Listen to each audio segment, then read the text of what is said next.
ફરીથી આપનું સ્વાગત છે. આ લેક્ચર નંબર 31 છે અને આજે આપણે ફરીથી ડબલ ઇન્ટિગ્રલથી કન્ટિન્યુ કરીશું, પણ ચોક્કસ પોલર ફોર્મમાં. તેથી પોલર ફોર્મમાં ડબલ ઇન્ટિગ્રલમાં વધુ ઉપયોગી છે અને આપણે ઘણા ઉદાહરણોની મદદથી જોઈશું કે જો આપણે પોલર ફોર્મમાં કન્વર્ટ કરીએ તો ઇન્ટિગ્રેન્ડ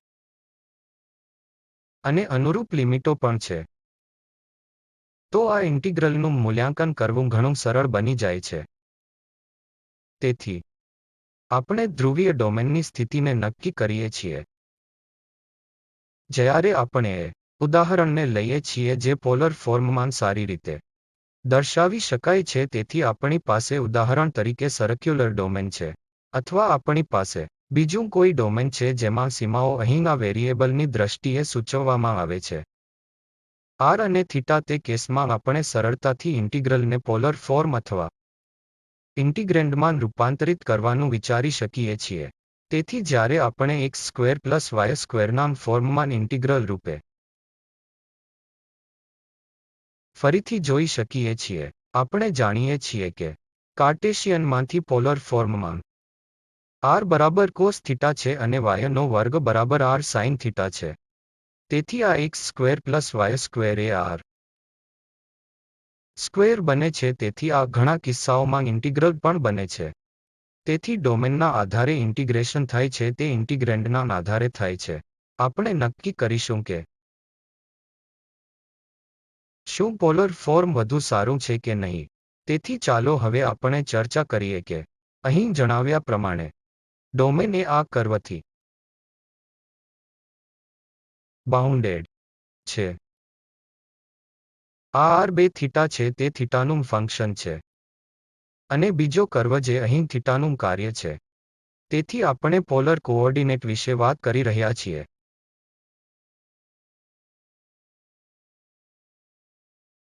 તેથી ઓરિજિનથી આ પોઈન્ટ સુધીનું અંતર r હશે, અને આ ખૂણોથી થીટા બરાબર 0 છે તે થીટા બનશે. તેથી આ સ્થિતિમાં જ્યારે અહીં ડોમેન r1 થીટા અને r2 થીટા આ બંને કર્વથી બાઉન્ડેડ હોય, ત્યારે આપણે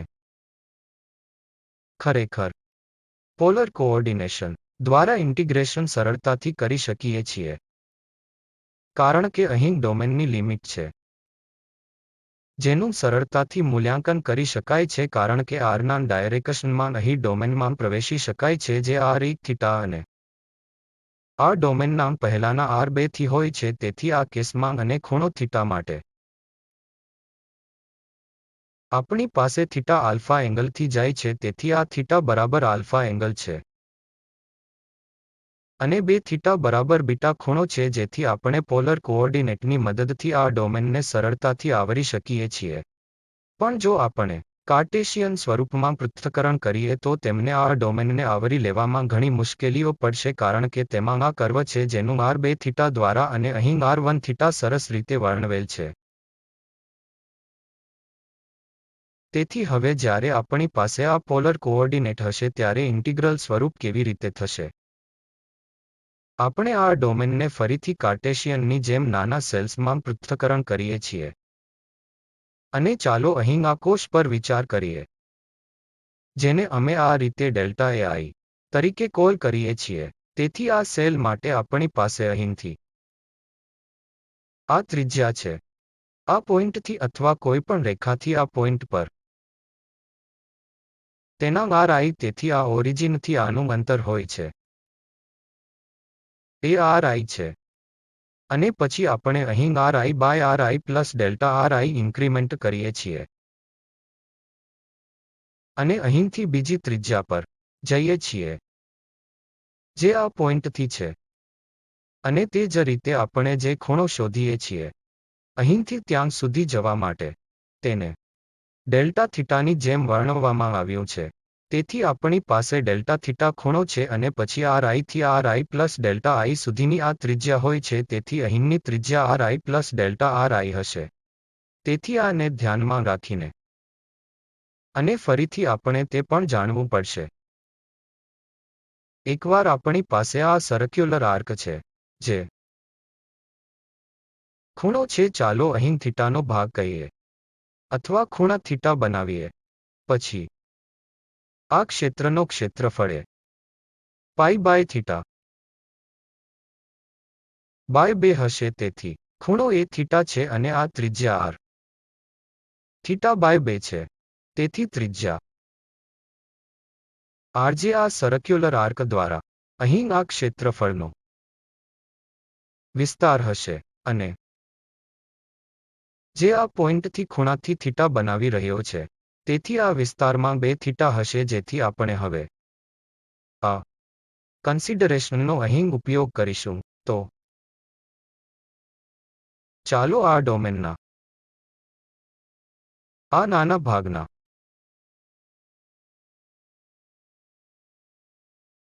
વિસ્તારને કમ્પ્યુટ કરવાનો પ્રયાસ કરીએ જે ડેલ્ટા દ્વારા નોંધવામાં આવે છે.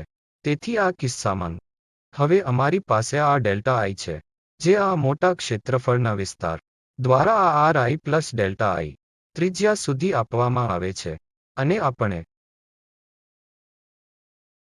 ઇનર એકને સબટ્રેક્ટ કરીશું. તેથી આપણી પાસે એક ક્ષેત્રફળ છે જે r i plus delta R i દ્વારા આપવામાં આવે છે કારણ કે તે ત્રિજ્યા છે અને ખૂણો એ theta I delta theta I અને બાય 2 અને માઇનસ આ ક્ષેત્રફળ દ્વારા બાદ કરી રહ્યું છે. હવે આપણે આ ક્ષેત્રફળ આ ડેલ્ટા આઈ દ્વારા આ ડેલ્ટા આઈ દ્વારા આપવામાં આવશે અને ડેલ્ટા આઈ પ્લસ ડેલ્ટા આઈ હોલ સ્ક્વેર અને ડેલ્ટા થીટા આઈ બાય 2 અને -4 ઇનર પાર્ટ છે અહીં આર આઈ સ્ક્વેર કારણ કે અહીંથી અહીં સુધીની આ ત્રિજ્યા આર આઈ છે. તેથી આર આઈ સ્ક્વેર અને delta I by delta theta I by I 2 ફરીથી જેથી આ નાના ક્ષેત્રફળનો વિસ્તાર છે જેને આપણે અહીં આ ડેલ્ટા દ્વારા નોંધ્યું છે. અને હવે આપણે સહેલાઈથી સરળ બનાવી શકીએ છીએ કારણ કે આ આર આઈ સ્ક્વેર અને ડેલ્ટા આર આઈ સ્ક્વેર 2 વખત ડેલ્ટા આર આઈ છે જ્યાં અહીં ફરીથી આપણી પાસે આ આર આઈ સ્ક્વેર છે.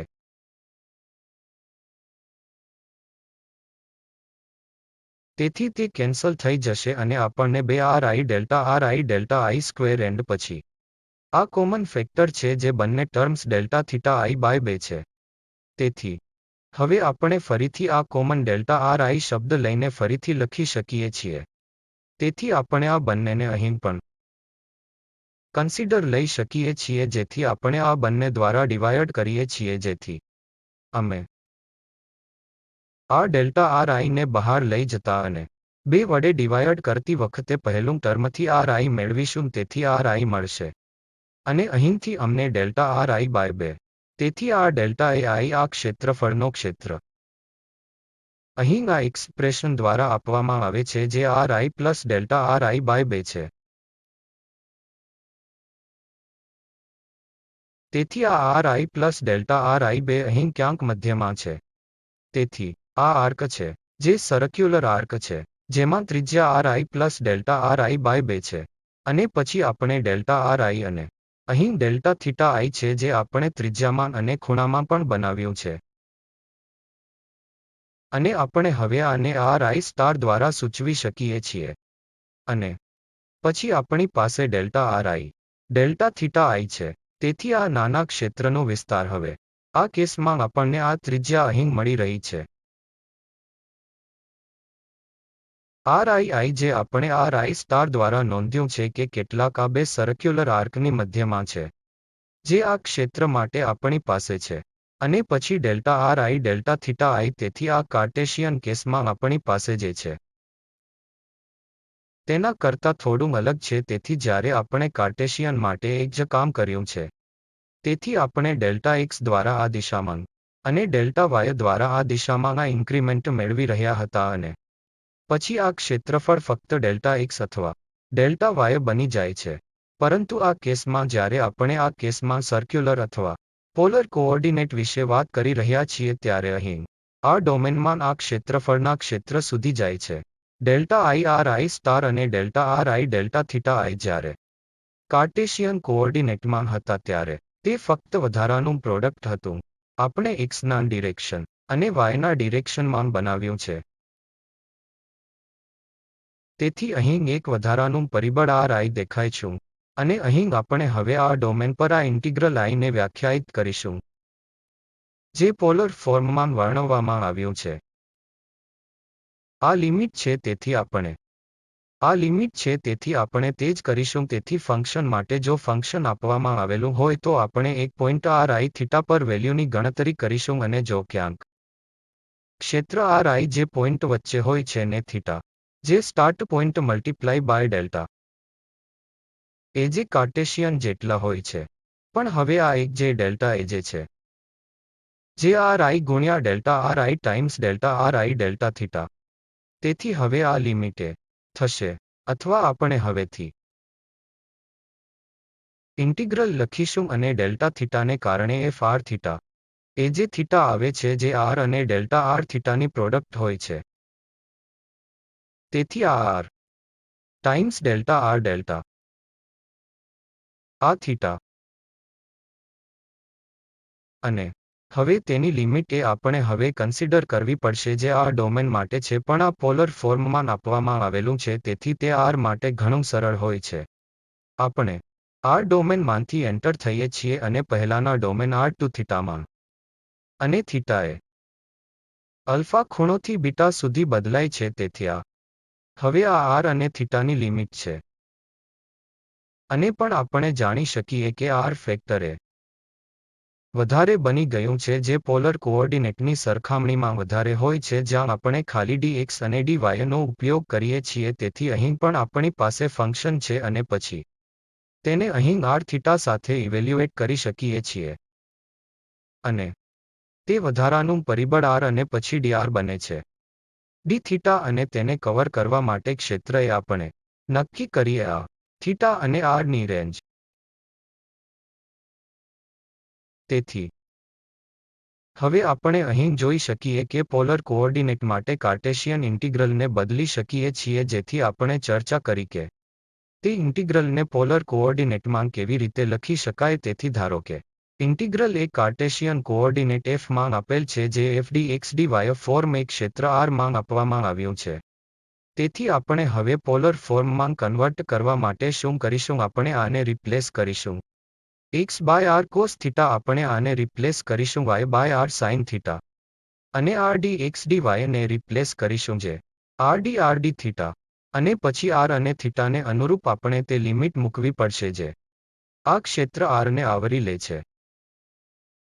તેથી અહીં ફરીથી f પછી x R cos theta y દ્વારા બદલવામાં આવશે R sin થીટા દ્વારા બદલવામાં આવશે અને અહીં આ dx dy ફેક્ટર મહત્વના છે. તેથી આ dx dy ફેક્ટર એ અહીં R d થીટાથી બદલાઈ જશે કારણ કે આ નાના ક્ષેત્રનું ક્ષેત્રફળ જે આપણે ખાલી આ પોલર કોઓર્ડિનેટના કેસમાં જોયું છે તે R d થીટા છે જ્યારે કાર્ટેશિયનના કેસમાં તે dx dy હતું. તેથી આ ફરીથી મહત્વપૂર્ણ પગલું છે કે આપણે x ને સબસ્ટિટ્યુટ કરીશું જે ઇક્વલ ટુ cos થીટા છે y equal to sin theta ઇન્ટિગ્રલમાં છે અને આ dx dy એ dr d થીટા થશે અને આ g એ સામાન્ય રીતે એ જ તે જ ક્ષેત્ર છે જે કુદરતી રીતે સમાન છે પરંતુ હવે તે પોલર કોઓર્ડિનેટ ટર્મ્સ તરીકે વર્ણવવામાં આવ્યું છે. તેથી આપણે હવે ઉદાહરણોની મદદથી જોઈશું કે પોલર ફોર્મમાં ઇન્ટેગ્રલનું મૂલ્યાંકન કેવી રીતે કરવું. તેથી હવે તમે ગણતરી કરવા માંગો છો આપણે સર્કલના ત્રિજ્યાના પ્રથમ ક્વોડ્રન્ટના ખૂબ જ સરળ ઉદાહરણ ત્રિજ્યા r ના કમ્પ્યુટ સર્કલથી શરૂઆત કરવા માંગીએ છીએ. ત્રિજ્યાની એક સર્કલ છે તેથી અમારી પાસે ત્રિજ્યાનું સર્કલ છે અને અમે ફરીથી ક્ષેત્રફળની ગણતરી કરવા માંગીએ છીએ. તેથી ફરીથી તે ક્ષેત્રફળ માટે આપણે ફક્ત એવું ધારવું પડશે કે આ ફંક્શન f એક છે અને પછી આપણે આ integral over R d theta મળશે જે આપણને ક્ષેત્રફળ આપશે જે આપણે કાર્ટેશિયન કોઓર્ડિનેટમાં કર્યું છે. તેથી અહીં સર્કલનો આ ક્ષેત્રફળ થીટા 0 ટુ પાઈ દ્વારા 2 દ્વારા આપવામાં આવશે કારણ કે આપણો પહેલો ક્વોડ્રન્ટ છે.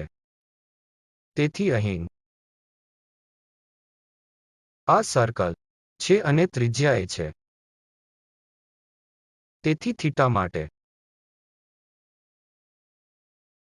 લિમિટ ઉદાહરણ તરીકે પ્રથમ અથવા થીટા આનાથી pi બાય 2 સુધી થાય છે, તેથી શૂન્યથી પાઈ સુધી જઈ શકે છે. તેથી આ લાઇન પર શૂન્ય છે. અને અહીં આ રેખા પાઈ પર શૂન્ય છે. જ્યારે આપણે શૂન્ય સુધીનું સર્કલ સુધી પહોંચીએ અને આર એથી અલગ થઈએ, જે આર બરાબર છે, તેથી આરની લિમિટ શૂન્યથી સર્કલ આરની બરાબર છે, એ અને થીટા ઇક્વલ ટુ π/2. તેથી આપણે ફક્ત આ ઇન્ટિગ્રલ મૂલ્યાંકન કરવાની જરૂર છે, જે અહીં 2/2 સ્ક્વેર હશે. તેથી ઉપરની લિમિટ 2 થી r સ્ક્વેર છે અને પછી બાહ્ય ઇન્ટિગ્રલથી જ્યારે આપણે થીટા ના સંદર્ભમાં ઇન્ટિગ્રેટ થઈશું ત્યારે આપણને મળશે, તેથી થીટા દેખાશે, જે અમને 2 દ્વારા પાઈ આપશે, જેથી તે સર્ક્યુલર થીટાના ભાગનો ક્ષેત્રફળ છે. તેથી અહીં πa²/4, જેનું આપણે પોલર ક્ષેત્રમાં પોલર ફોર્મ અથવા ઇન્ટિગ્રલની મદદથી સરળતાથી મૂલ્યાંકન કર્યું છે. પરંતુ જો આપણે કાર્ટેશિયન ફોર્મમાં કરીશું તો તે થોડું જટિલ હશે, કારણ કે આપણે હવે x અને yની લિમિટ દોરવી પડશે અને તેમાં કાર્ટેશિયન સ્વરૂપમાં સર્કલ હશે. તેથી સર્કલનું ઇક્વેશન પોલર ફોર્મ એ સિમ્પલી r છે. તેથી આપણે ફક્ત આ ક્ષેત્રને કવર કરીએ છીએ. આપણે r0 ટુ r પરંતુ કાર્ટેશિયન અથવા કોઓર્ડિનેટમાં આ x² + y² a હશે. તેથી આપણી પાસે પહેલાં x અથવા yની લિમિટને કમ્પ્યુટ કરીએ તો a² - x² અથવા y²નું સ્ક્વેર રૂટ આ મુજબ પ્રાપ્ત કરીશું. તેથી તે ઇન્ટિગ્રલ a ને થોડું જટિલ બનાવશે. ઠીક છે, તેથી આગળ વધે છે. તેથી આપણી પાસે આ સમસ્યા છે. હવે તમે આ ઇન્ટિગ્રલ e⁻x² dy dx અને આ r એ x એક્સિસ દ્વારા બાઉન્ડેડ સેમી સર્ક્યુલર ક્ષેત્ર છે અને કર્વ y=1 - x² છે. તેથી આ કર્વ કની નથી પરંતુ y² = 1 - x² છે, જેનો અર્થ x² + y² = 1 છે. તેથી આ સર્કલમાં છે. તેથી આપણી પાસે અહીં સર્કલ છે. તેથી પછી x એક્સિસ છે અને આપણે આ x એક્સિસ અને સર્કલના આ ઉપરના ભાગથી એટલા બાઉન્ડેડ હાફ સર્કલ ક્ષેત્ર વિશે વાત કરી રહ્યા છીએ. તેથી જો તમે અહીં તે ક્ષેત્ર દોરશો જે ત્રિજ્યા સાથે આ હાફ સર્કલ હશે, અને પછી આપણી પાસે અહીં x એક્સિસ છે, તેથી આ તે ક્ષેત્ર છે જેના પર આપણે ઇન્ટિગ્રેટ થવા માંગીએ છીએ. આ ક્ષેત્રમાં ફરીથી આપણી પાસે સર્ક્યુલર ક્ષેત્ર હોવાથી અહીં પોલર કોઓર્ડિનેટનો ઉપયોગ કરવો ખૂબ અનુકૂળ રહેશે. બીજું આપણું ઇન્ટિગ્રેન્ડ જેવો આ શબ્દ છે, જેમ કે x² + y².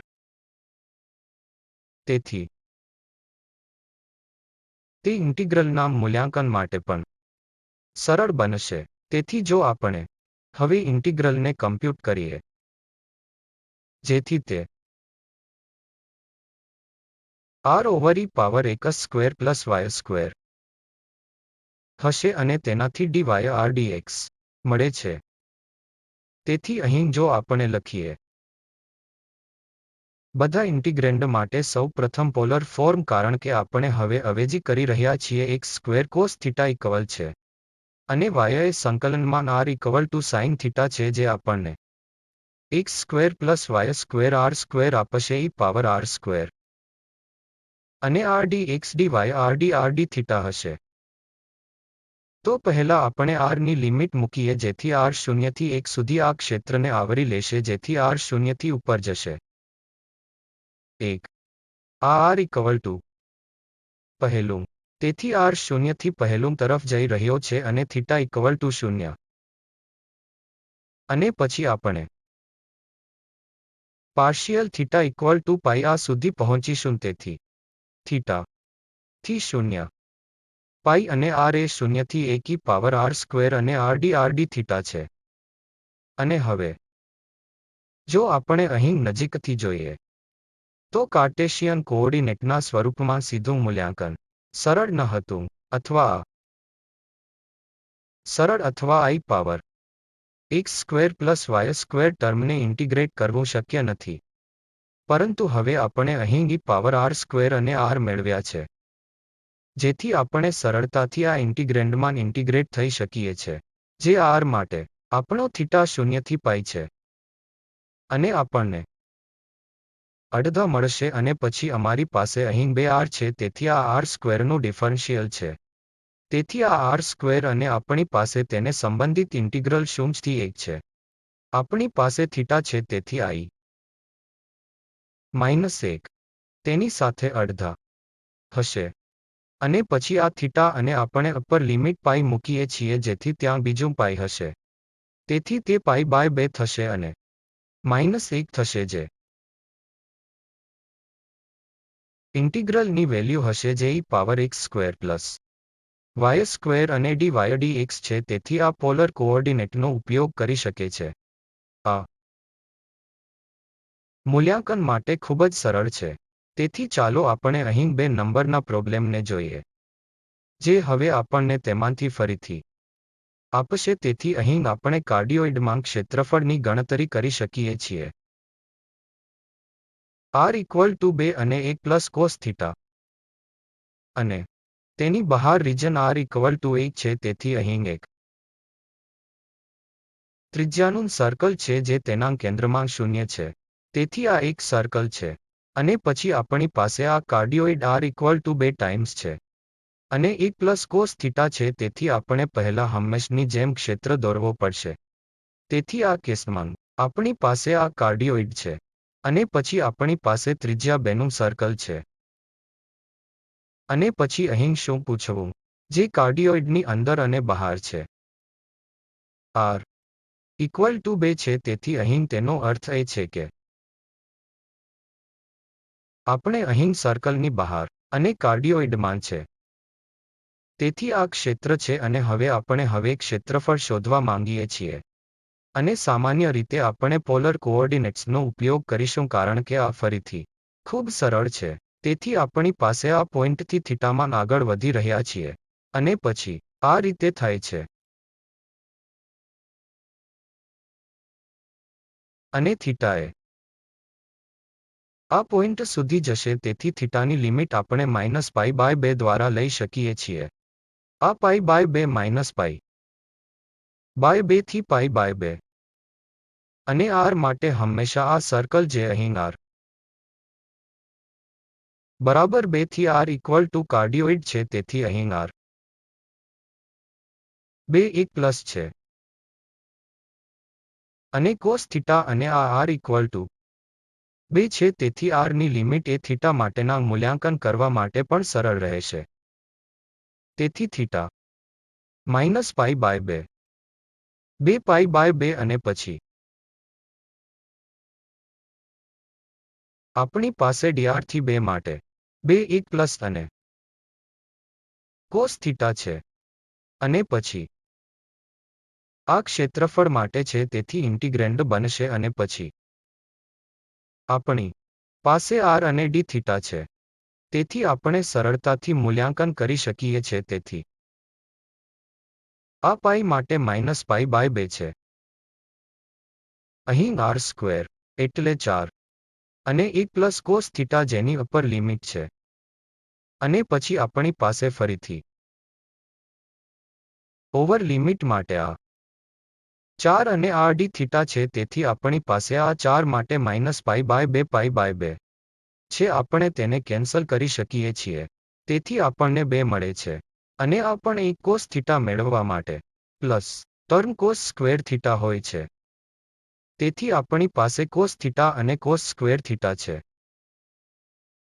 અને થીટા મલ્ટીપ્લાઇડ બાય આ 2 ફેક્ટર છે. તેથી અહીં આ ઇન્ટિગ્રેન્ડ પણ 1 છે,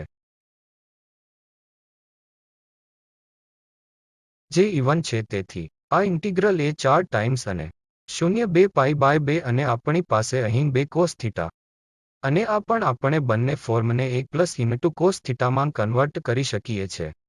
આ કોસ સ્ક્વેર થીટા માટે 2 થીટા, અને પછી આપણી પાસે d થીટા છે. તેથી જે આપણે સરળતાથી ઇન્ટિગ્રેટ કરી શકીએ છીએ. તેથી આપણી પાસે અહીં સાઇન ટર્મ પણ છે.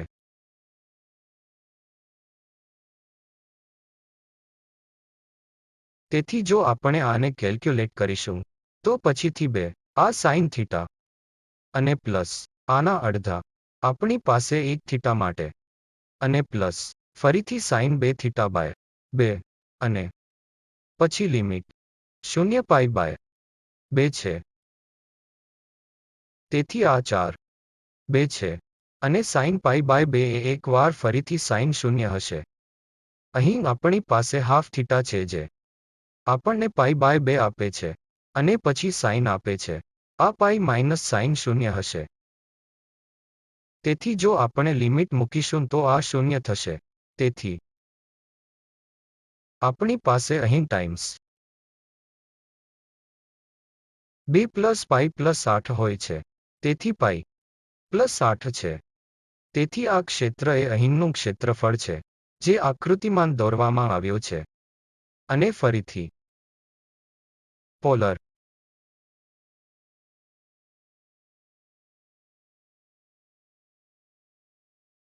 કોઓર્ડિનેટ એ પ્રોબ્લેમ 3ના મૂલ્યાંકન માટે ખૂબ જ સરળ હતું.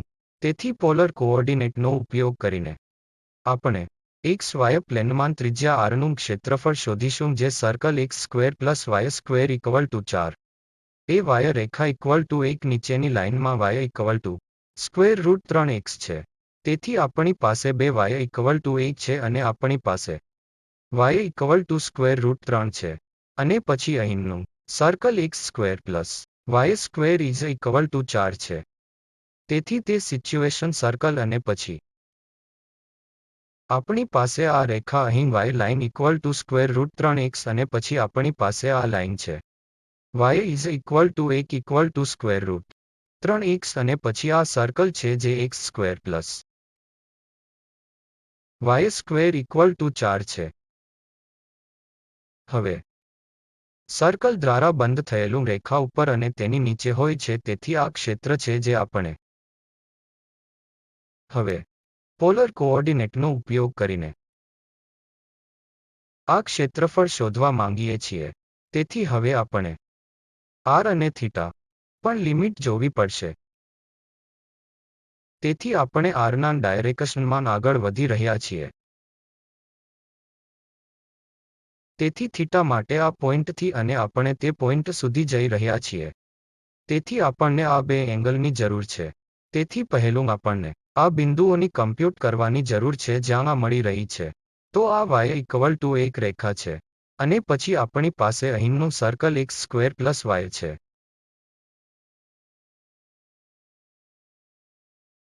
તેથી જો આપણે એક x મૂકીએ છીએ તો આપણને એક x સ્ક્વેર રૂટ તરીકે મળશે અને અહીં આ પોઈન્ટ છે. અને આ કેસમાં જો y equal to square root 3x મૂકીશું તો આપણને x1 અને y સ્ક્વેર રૂટ 3 તરીકે મળે છે. તેથી હવે આપણે આ એંગલની સરળતાથી કમ્પ્યુટ કરી શકીએ છીએ કારણ કે આ વર્ટિકલ ડિસ્ટન્સ 1 છે અને અહીં પહેલું ખૂણો માટે સ્ક્વેર રૂટ 3 છે. આ 1 અને તેથી ખૂણો 10 થીટાનો 10 એ 1 ઓવર સ્ક્વેર રૂટ હશે. અને આપણે એ થીટા મેળવી શકીએ છે જે પાઈ બાય 6 છે. તેથી આ થીટા એ પાઈ બાય 6 છે. એ જ રીતે બીજા એક 10 થીટા માટે સ્ક્વેર રૂટ 3 હશે. એટલે કે આનો અર્થ આ થીટા એ પાઈ બાય 3 હશે. એટલે આપણે પાઈ બાય 6 2 પાઈ બાય 3 માં જઈશું. થીટા અને r માટે આપણે આ રેખાથી સર્કલ સુધી જઈએ છીએ. તેથી સર્કલનું ઇક્વેશન એ r ઇક્વલ ટુ 4 છે અને આપણે આ r ઇક્વલ ટુ 4 સુધી જઈ રહ્યા છીએ. અને આ રેખાથી આ રેખાનું ઇક્વેશન y ઇક્વલ ટુ 1 છે તેથી આપણે r મૂકીશું. સાઇન થીટા ઇક્વલ ટુ 1 અહીં આપણે r મેળવી શકીએ છીએ જે કોસ થીટા છે. તેથી હવે આપણી પાસે કમ્પ્યુટ માટે બધું તૈયાર છે. તેથી ઇન્ટિગ્રલ એ થીટા માટે પાઈ બાય 6 થી પાઈ બાય 3 સુધીની લિમિટ હશે. અને r માટે આપણે આ લાઇનમાંથી આ લાઇનની થીટાની ટર્મ્સ પ્રમાણે કરી રહ્યા છીએ જે કોસ થીટા બનશે. અને આપણે r ઇક્વલ ટુ 4 સુધી જઈ રહ્યા છીએ. તેથી ત્રિજ્યા એ 2 છે તેથી આ સર્કલ r ઇક્વલ ટુ છે. તેથી અહીં r ઇક્વલ ટુ 2 છે અને પછી હવે આપણે ક્ષેત્રફળ શોધી રહ્યા છીએ, તેથી કોઈ ઇન્ટિગ્રેન્ડ નથી અને આપણી પાસે r અને d થીટા છે. તેથી આપણે ફક્ત સરળ ઇન્ટિગ્રેન્ડને ઇન્ટિગ્રેટ કરીએ અને ત્યારબાદ તેના મૂલ્યાંકન પછી હું આ પાર્ટને સ્કીપ કરી રહ્યો છું અને આપણને પાઈ માઇનસ સ્ક્વેર રૂટ 3/3 મળશે. તેથી ક્ષેત્રને દોરવું મહત્વનું છે અને ઇન્ટિગ્રેશનની લિમિટ મૂકે છે. હવે પછીના પ્રોબ્લેમ તરફ આગળ વધતા તમે સોલિડ રિજનનો બાઉન્ડેડ અબોવ બાય પેરાબોલાનો વોલ્યુમ શોધવા માંગો છો. Paraboloid z is equal to 9 - x² - y² અને યુનિટ સર્કલની નીચે. તેથી આ યુનિટ સર્કલની ઉપર આપણે આ પેરાબોલોઇડના વોલ્યુમને જોવાની માંગીએ તો અહીં શું આપણી પાસે યુનિટ સર્કલ હોઈ શકે છે? તેથી આપણે હવે આ ક્ષેત્રની લિમિટને દોરી શકીએ છીએ. તેથી થીટાની લિમિટ માટે r એ લિમિટની એક તરફ જશે. તે 0 થી 2 પાઈ સુધી હશે. અને આપણી પાસે ઇન્ટિગ્રેન્ડ 9 - x² + y² છે જે પોલર કોઓર્ડિનેટમાં r² બનશે. અને પછી આપણી પાસે r છે અને d થીટા છે. તેથી તે અહીં એ ઇન્ટિગ્રેન્ડ થશે અને પછી આ d થીટા છે. તેથી આ પોલર કોઓર્ડિનેટમાં x r² + y² બને છે. તેથી આપણને આ 9 - r² થશે. અને d થીટા જે ફરીથી આનું મૂલ્યાંકન કરશે. અને આ એ 17/2 × પાઈ છે. આ લિમિટ માટે આ ઇન્ટિગ્રલની લિમિટનું મૂલ્યાંકન ઠીક છે. હવે છેલ્લું ઉદાહરણ પોલર કોઓર્ડિનેટનું બીજું મહત્વનું ઉદાહરણ એ જેનાથી આપણે ઇન્ફિનિટી 0 થી ઇન્ફિનિટી 0 સુધી મૂલ્યાંકન કરી શકીએ છીએ અને પછી આપણી પાસે છે. તેથી તેનો અર્થ એ છે કે આપણે અહીં આ પહેલું ક્વાડ્રન્ટ ઉપર વાત કરી રહ્યા છીએ, એકંદરે ઇન્ફિનિટી સુધી, અને પછી e⁻x² + y² dx dy છે. તેથી આ ક્ષેત્ર માટે હવે r ની ટર્મ્સ અને થીટાની ટર્મ્સ એ 0 થી π/2 સુધી બદલાય છે અને r 0 થી ઇન્ફિનિટી સુધી બદલાય છે અને e⁻x² + y² જે r² બનશે અને પછી d થીટા બનશે. તેથી જે ફરીથી આપણે પહેલાં સિમિલર ઉદાહરણ છે, આ e⁻r² -½